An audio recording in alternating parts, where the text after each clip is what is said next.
ಎಲ್ರಿಗೂ ನಮಸ್ಕಾರ. ನನಗಿವತ್ತು ಮೊದಲನೇದಾಗಿ ತುಂಬ ಖುಷಿ ಆಗ್ತಿರೋ ವಿಷಯ ಏನಂದರೆ, ಯೂಶಲಿ ಒಂದು ಸ್ಟಾರ್ ನಟರ ಪ್ರೆಸ್ ಮೀಟಲ್ಲಿ ಒಂದು ಫುಲ್ ಹೌಸ್ನ ನೋಡ್ತೀವಿ. ಇವತ್ತು ನನ್ನ ತಂದೆ ಮಾಡಿರೋ ಚಿತ್ರದ ಒಂದು ಪ್ರೆಸ್ ಮೀಟ್ಗೆ ನೀವು ಎಲ್ಲರೂ ಬಂದು ಇಷ್ಟು ಚೆನ್ನಾಗಿ ಸಪೋರ್ಟ್ ಮಾಡ್ತಿದ್ದೀರಾ.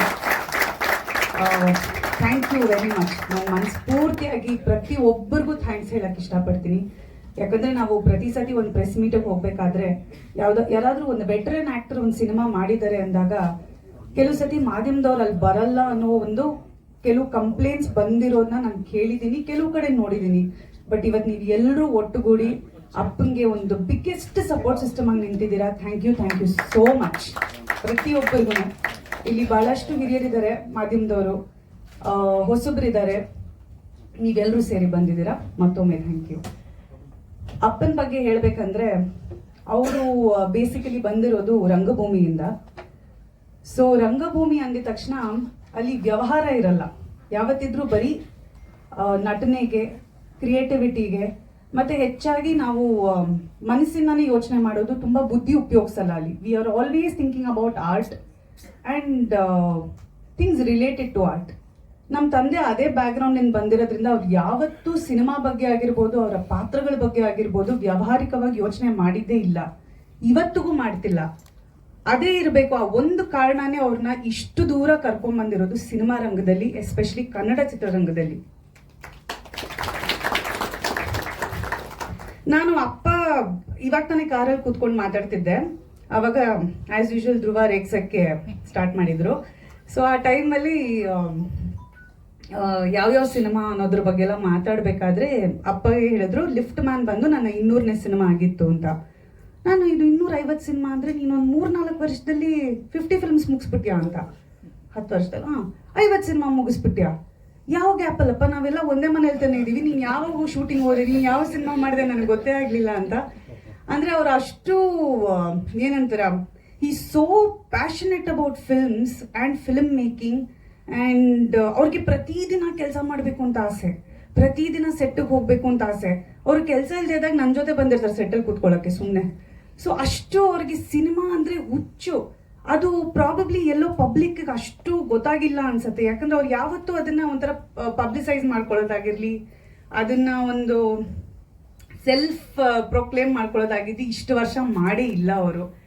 ಬಟ್ ಇವತ್ತು ಎಲ್ಲೋ ಒಂದು ಕಡೆ ಇದನ್ನೆಲ್ಲ ನೋಡಿದಾಗ, ಇವತ್ತು ಅವ್ರ ಬಗ್ಗೆ ಮಾತಾಡಿರೋ VT ನೋಡಿದಾಗ ನನಗೆ ಎಷ್ಟು ಹೆಮ್ಮೆ ಆಯಿತು ಅಂದರೆ, ಮೇ ಬಿ ಟೈಮ್ ತಗೊಳುತ್ತೆ ಸಕ್ಸಸ್ಗೆ, ಬಟ್ ಸಕ್ಸಸ್ ಇಸ್ ಡೆಫಿನೆಟ್. ಅದನ್ನ ಪ್ರಾಮಾಣಿಕವಾಗಿ ನಮ್ಮ ಪ್ರಯತ್ನ ನಾವು ಮಾಡ್ತಾ ಬಂದರೆ, ಇಫ್ ನಾಟ್ ಟುಡೇ, ಇನ್ನು ನೆಕ್ಸ್ಟ್ 10 days ಆರ್ 100 days, ಯಾವಾಗಲೂ ಒಂದ್ಸತಿ ನಾವು ಮಾಡಿರೋ ಆ ಪ್ರಾಮಾಣಿಕ ಪ್ರಯತ್ನಕ್ಕೆ ಒಂದು ಪ್ರತಿಫಲ ಸಿಕ್ಕೇ ಸಿಗುತ್ತೆ ಅನ್ನೋದು, he is the biggest example in my life. ನಾನು ಎಲ್ಲ ಕಡೆ ಹೇಳ್ತಿದ್ದೆ ನಮ್ಮಮ್ಮ ಇನ್ಸ್ಪಿರೇಷನ್ ಅಂತ, ಇವತ್ತು ಚೇಂಜ್ ಮಾಡ್ತಾ ಇದ್ದೀನಿ. ಇದ್ಮೇಲಿಂದ ನಮ್ಮ ಅಪ್ಪನೇ ನನಗೆ ಇನ್ಸ್ಪಿರೇಷನ್.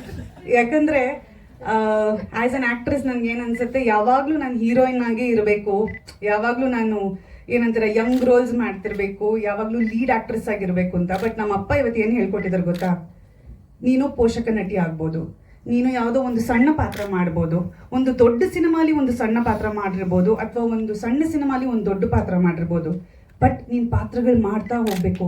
ಯಾವತ್ತೋ ಒಂದು ದಿನ ಈ ಥರ you will definitely be the lead actor. So ಇವತ್ತು ಹೀ 75 years old.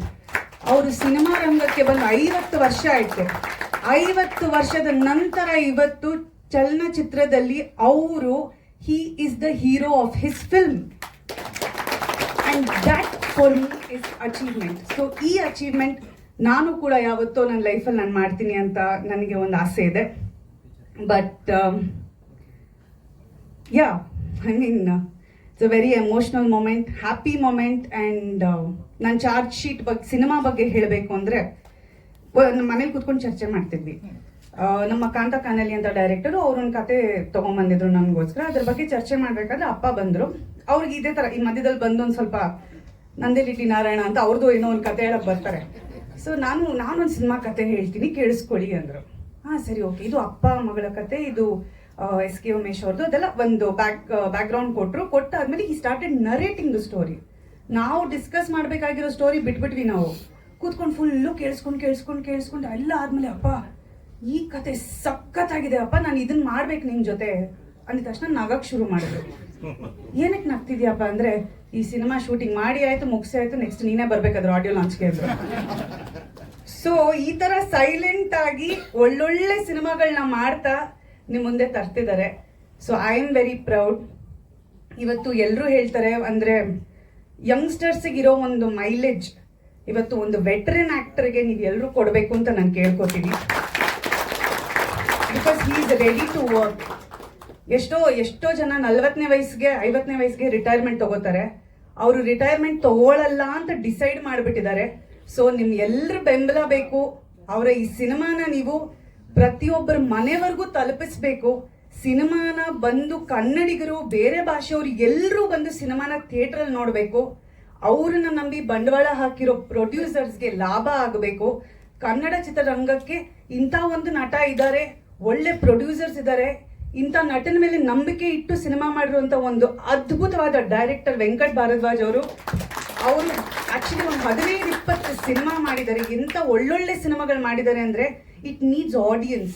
ಜನ ಬಂದು ನಮ್ಮಂಥವ್ರನ್ನ ಸಪೋರ್ಟ್ ಮಾಡಿ ಅವ್ರನ್ನ ಬೆಳೆಸಿ ಇವತ್ತು ಎಲ್ಲರೂ ಈ ರೀತಿ ಬೆಂಬಲ ತೋರಿಸ್ತಿರೋದು ಅವ್ರ ಸಿನಿಮಾ ರಿಲೀಸ್ ಆಗೋವರೆಗೂ ನಿಮ್ಮ ಬೆಂಬಲ ತೋರಿಸಿ ಅಂತ ನಾನು ಕೇಳ್ಕೊತೀನಿ.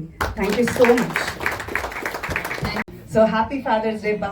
ಐ ಥಿಂಕ್ ನಾನೇನೋ ಗಿಫ್ಟ್ ಕೊಟ್ಟಿಲ್ಲ, ಬಟ್ ನಿನ್ನ ಟೀಮ್ ನಿನಗೆ ಇಂಥ ಒಳ್ಳೆ ಗಿಫ್ಟ್ ಕೊಟ್ಟಿದ್ದಾರೆ. You are the best father, you are my inspiration. ಇವತ್ತು ನಿಜ ಹೇಳಬೇಕು ಅಂದರೆ ನನ್ನ ಬಿಗ್ಗೆಸ್ಟ್ ಫ್ಯಾನ್ ಅಂದರೆ ನಮ್ಮ ಅಪ್ಪನೇ. ನಾನು ಒಂದು ಡಬ್ಬಾ ಸಿನಿಮಾ ಮಾಡಿದ್ರು ಅದನ್ನ ಸಾಕಾದಾಗ ಮಾಡಿದ್ದೆ. 100 ಡೇಸ್ ಅಂತ ಹೇಳೋದು ನಮ್ಮ ಅಪ್ಪನೇ. ಸೊ ನಾನು ಕೆಟ್ಟದಾಗ ಆಕ್ಟಿಂಗ್ ಮಾಡಿದ್ರು, ಅಯ್ಯೋ ನಿನಗೆ ಇದಕ್ಕೆ ನ್ಯಾಷನಲ್ ಅವಾರ್ಡ್ ಬರುತ್ತೆ ಅಂತ ಹೇಳಿರೋದು ನಮ್ಮ ಅಪ್ಪನೇ.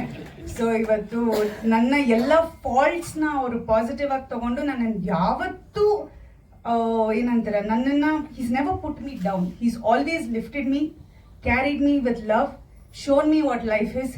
He is the one who's made me strong today. So, he requires this support. Happy Father's Day.